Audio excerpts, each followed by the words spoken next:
So, I've had quite a few requests to draw Lillie in the old Pokemon style ever since I started this style. She has been on the list for ages now, but I got no clue who she is. Like, all I know right now is she's the daughter of that evil lady that a lot of my Twitter mutuals like for nefarious reasons, i.e. their bottoms, and that Lillie really hates this disobedient Cloud.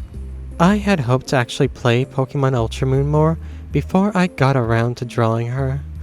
It's actually still the only 3DS game I even own, but I keep putting it off ever since I got stuck in an Iraq raid for like 3 hours and then gave up. The times I did debate going back to it, I usually went back to Pokemon Scarlet instead, since that also took me ages to complete. Already, I don't really like the 3D Pokemon games visually, but also in Ultra Moon's case, the Alola region makes my brain think of the Celebi Islands.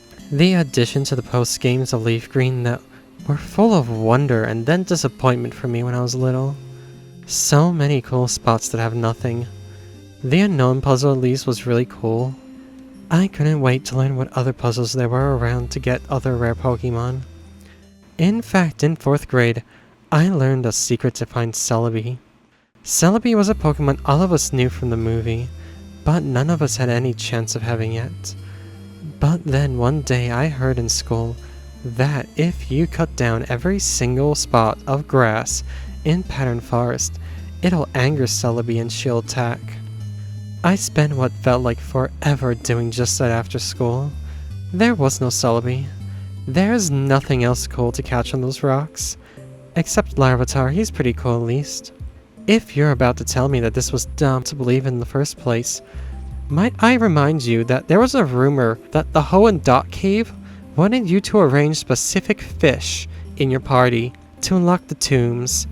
That was somehow true. None of us knew what Braille was, and the booklet and American versions of the Hoenn games didn't come with the Braille guide. It was also around that time that the Lucario movie came out, which was a time where none of us knew that there was even going to be a new game coming out. This led to a lot of ideas on where to find Weavile, and the new legendary Pokemon Lucario. Weavile was mostly a bunch of trade Sneasel with Never Met Ice, or trade it with a Quick Claw.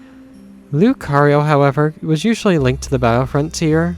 At first, we thought it was behind that Pseudo-Wudo, till we figured out how to water it. This led to most of us thinking that you had to beat the entire Battle Frontier to get it, or that it was on Mirage Island, which was the most bullshit-sounding rumor. Why would Pokemon add an island that only 1 in 12,000 of us could find? Of course, none of us could do either, so it was never actually disproven until Diamond and Pearl came out.